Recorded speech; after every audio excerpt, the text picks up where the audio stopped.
want to get a couple of things out of the way first. First is that I would like to pay tribute to David Collins. I really deeply, I can't tell you how this has affected me, but I deeply respect that he wears a tie. And it's such a small thing, but it's such a big thing too. And I just want you to know how much I really respect that. And this is in honor of you. So there. Well, thank you. So I also want to thank Jane for coming. Now you might not believe this, but when we were kids, we fought like cats and dogs. No. But maybe those of you who know me would believe it. So, but I'll tell you one thing: there's not one person in the world that I would rather have my back than Jane. So thank you. And the third is, and I'm a little embarrassed by this, and that is, I really, I have to tell you, I don't know Cindy very well. I don't know the family very well. I don't know Ollie or Sage or Scott all that well. But from the time that they've started worshiping here, they just have a certain vibe. And I really go a lot by vibes. And I really deeply appreciate you being on the facing bench and sharing the worship. So thank you for that. So this morning I'm going to talk about doing and being. And it may seem like it's going to get a little bit fuzzy or confusing, but you'll get the gist of it, and that's what I want you to get. One of the reasons that I like the song, Bringing in the Sheaves, is that it combines doing and being. It combines doing, sowing, and reaping, but it also combines the being, sowing seeds of kindness. I love that. Now, many a college night, my roommates and I, we would gather together and stay up pretty late at night, and we'd talk about the mysteries and the wonders of life. I know a lot of you have done this before. Maybe you've done it. I know we used to do it when we had the all-night, the homeless shelter. We would talk about things like that. Anyway, we had this friend named Slim, but that really wasn't his real name, and I really am not sure which roommate he was friends with. And I really don't know if he was even in college. But, and add to that, he really wasn't very slim at all either. Now, Slim, he was really highly intelligent. You could tell that about him. But he really didn't waste time impressing people with facts and how smart he was, because he was really into deep thinking. That's just who he was.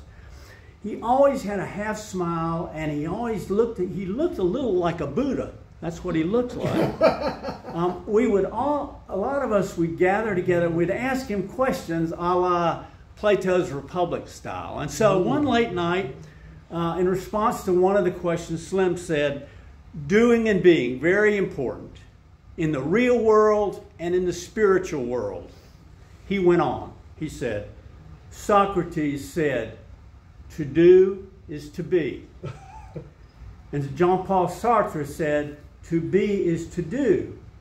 And then Slim paused, and he looked at us deep in the eye, and then he said, doobie, doobie, do. Frank Sinatra. And for those of you who don't know, there might be one or two in this room that don't know Frank Sinatra. We'll have to explain to him who the chairman of the board is. But Slim had one thing spot on. He recognized that doing and being as both real world and spiritual world. He recognized that. He recognized that they were both part of the Spirit. Now, doing is easier to place. It's a lot easier to place our attention on doing because it dominates our lives and our cultures. We know that. It's really interesting to me that we've inherited this idea of work ethic from countries that give each other a month's vacation to 6 weeks vacation. And here we are in a culture of a 2-week vacation. And let's face it, a lot of employees are scared to take that 2-week vacation. The idea of this doing and exerting, it starts with us as children. We don't really recognize it does, but it does. So if I said, hi-ho, it's off to work I go. And just think of how much shorter all these children's stories would be if you didn't have all the doing and exerting. For example, the tortoise agreed to a race with the hare. The fox started the runners and the hare was soon out of sight, and so the tortoise gave up. The end. How about the little engine that could? I'm not sure I can. I don't think I can. I can't. The end. Here's one of my favorites, maybe a metaphor for the church at times. The little red hen lived with a lazy dog, a sleepy cat, and a noisy duck. One day she found a wheat seed which could produce flour and make the bread. She was busy with her chicks, and so she asked for help. Not I, said the lazy dog. Not I, said the sleepy cat. Not I, said the noisy duck. Then I won't either, said the little red hen. The end. Now, don't get me wrong, doing is important. And there's one great quotation that I really love, and I'll read it to you. It's by Theodore Roosevelt. You know, and thank you, Theodore, for saving our parks. I really appreciate him doing that. So he said, "It's not the critic that counts, nor the one who points out how the strong one stumbles, or where the doer of deeds could have done them better. The credit belongs to the one who is actually in the arena, who strives valiantly, who errs and comes up short again and again, who knows the great enthusiasms, the great devotions, who spends time in a worthy cause, even while failing, does so with daring, so that their place shall never be with those cold and timid souls who know neither victory nor defeat." I just love that mantra. It's really the pinnacle of doing, because really doing is all about being present. But is doing in and of itself really a virtue? Is being busy a virtue? Why do so many workers stay longer at work or go in on the weekends just to do one more thing, one more task? Work becomes drudgery, they're not productive, and they forget the joy of it, which usually is about the people that they're with and the people that they serve. Now let's look at doing falling a little short. It's easy to do that. Let's take neighborhoods, for example. We have block parties, we have neighborhood watches, we have neighbors' night out, we have community centers, we have pools, we have cleanup days, and we have events like the Halloween event. Now I want you to think about it and tell me, you don't have to tell me personally, but do you know your neighbor from 4 doors down? Do you know who lives a block down? Yep. My guess is that we don't. I don't. I'll be the first to admit it. Now, let's look a little closer to home. Let's look at church. We have websites. We have Zoom worship. We have blogs. We have newsletters. We have casual Sundays, gymnasiums, drive-through prayers. We have that too. All good things. Well, maybe some good things. But have all these efforts increased our attendance? Sometimes doing in and of itself is not always the answer. And if you don't believe that, look at the struggle of murders in Winston-Salem and look at how much we're trying to do. So doing is not always about the successful way. But how about being? Isn't being just who we are or how we are? Well, I'd like to redefine it just a little bit and say, unlike existing, and most of us have had to exist from time to time, being might include the intersection of our story, the outside world, and that includes the physical world and the relational world, and what we Quakers might call that of God or the light within. Compare these two, doing and being, in a real life setting. Well, how about we use the life of Jesus? How is Jesus' doing affected by his story, the outside world, and that of God? Let's take a look. We know a little bit about his being. We know he was loved and nourished by a mother who knew that he was of the Most High. We know that he was taught to be a carpenter by his father, who also knew he was from the Most High. We know that Jesus was interested in scholarly pursuits. He cared for and loved people, and he was present with them. He could be a tad testy and haughty at times, but he learned patience, humility, and greater compassion with his disciples, his followers, and even his enemies. He valued a deep inner life. We know that he had doubts. We know that he wept. We know that he suffered. But we know he loved his calling. And we know that his story, the outside world and his relationship with God affected his doing. A carpenter who knew about rules and measures. That's what carpenters know. A teacher to disciples, followers, and enemies. A healer who could physically and spiritually nourish people. A supernatural being. An encourager, a sage, a prophet, an activist. All of those things. Well, what did Jesus himself say? Did he say, I did this and I did that? No, he didn't say that, did he? He said, I am that I am. I am the way, the truth, and the light. I am the light of the world. I am the bread of life. I am the true vine. And so on. Now, it's easy to understand this relationship on doing and being with a person like Jesus. Pretty easy. But how about you and me? How does that shake out in our own personal lives? How does that affect the yin and yang of our spiritual life? Well, I'll tell you.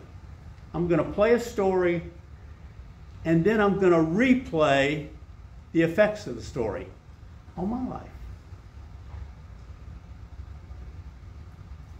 When I was very young, my mother was diagnosed with paranoid schizophrenia and was admitted to a state mental hospital. She never got better, just more strongly medicated or shocked to numb a tragic life. My grandfather begged my father to divorce her so he could lead a normal life. He never did that. And I believe for a long time he really believed that she was going to get better. She would come home for holidays, and one cold and rainy night, this 90-pound woman was subdued by a large highway patrol officer because she didn't want to go back to the hospital. Years later, I would take her to the hospital. My dad just couldn't handle it. And I understood why she hated it. Now, when you saw this place from the outside, there were, other than the bars, it was bucolic. There were these beautiful trees and park benches. But then when you got inside, it was like a prison. There was no privacy. It was crowded. There was a lot of thievery going on. It was doctors with not much bedside manner. It was ugly. Now, Mother was funny at times. She could be carrying on a normal conversation with her aunt, while at the same time she could have her hand over there near a burning plate. And then a minute later she'd just say I used to think they were crazy things, but maybe they were profound things. She would say, I eat the cheese, and then walk off. Now, she died under mysterious circumstances. My father called for an investigation, saying he would never pay the bill until he got more answers. He never paid the bill.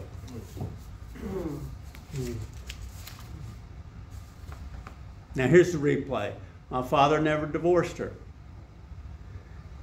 You know, I learned a lot about loyalty from this. I learned about the idea of really, really, really having somebody's back, and how few those people are. Some of us old timers remember the old days of monthly meetings where you thought everybody had your back, and then something would happen and you realized that not everybody did have your back. And it was painful. but it made you appreciate those that do have your back. I saw the highway patrol officer physically restrain my mother. Now, I was a little child, and it brings to mind, suffer the little children not. And is it any wonder that I spent 38 years of my life in a profession that made sure that children had a safe place to be free from violence? Not a wonder there. She never recovered, living a life basically in prison. Now, from this I learned to pull for the underdog. Always have. I really love the underdogs. Now, a lot of you know my friendship with my Secret Service buddy William, who I met in 4th grade. And he was poor, dirt poor, not a good student, not a great athlete, just a young schoolboy named Mutt Mutt. We've had a friendship for 40-some-odd years. I don't know why. We just clicked. But I remember taking him home one night. We'd gone to an event, and we always went to McDonald's. And he lived on 21st Street. And I remember going there, and it was dark. And it was pretty sketchy, and I was a little bit scared. And William, he got out of the car, and he said, now here's what I want you to do. Lock your doors. He said, don't ever stop at the stop signs. He said, if anybody gets in front of the car, I want you to turn on your bright lights, hit the horn, and gun it. Now, we don't talk about this much, but I think William thought that I was the underdog, and he was right. Now, I eat the cheese. I love this one because it's okay to be a little bit weird and crazy. My friend Bill Oliver, in his blog, he wrote a little synopsis of the book, How to Be Weird. The idea that it's sometimes a good thing to change our normal habits if we're to be creative. So I started this off, I had grand plans, and so I started this off by reading a book from the last page to the first page. Now, I guess I didn't tell you that it was a book of poetry. But then I said, well, I'm going to step it up a little bit. So I got the dog on the leash, and she started walking behind me, and I started walking backwards.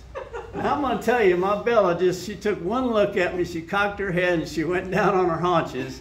And if she could have said baby steps, I think that's what she would have said to me. My father demanded an investigation, and he never paid the bill. I'm going to tell you one thing. No justice is ever served when we see it and we don't say anything about it. That's a sin. I'm going to tell you, and I've committed it. It's a sin. You don't fight the fights that you know you can win. You fight the fights that are worth fighting. Those are the ones you fight. And I'm going to tell you, in my career, I fought the law a lot of times, and most of the times the law won. But that's not the point. You fight the fights that need fighting. Now, talked about me enough. Let's look at your story. Do you see the intersection of being and doing? You might not.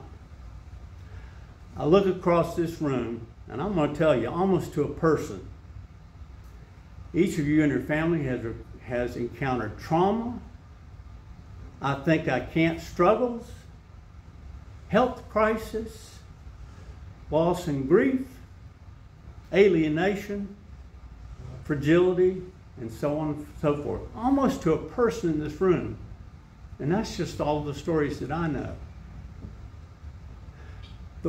The fact that some of you got out of bed or get out of bed is beyond me sometimes. It really is. But you know, I think I'm looking at it the wrong way, because sometimes the little unforeseen plot twists in our lives lead us to fuller, more useful, and inspirational lives. So I look across this room with new eyes, and I see a gathering of unique people, children of God, who are brave, full of grace, resilience, and determination. Seekers, those who have that of God. Friends, doers that do. Now, I told you I'd get back to this. To do or to be, that is the question. And here's the answer. I haven't the faintest idea. I don't. But here's a thought. Or maybe it's an action.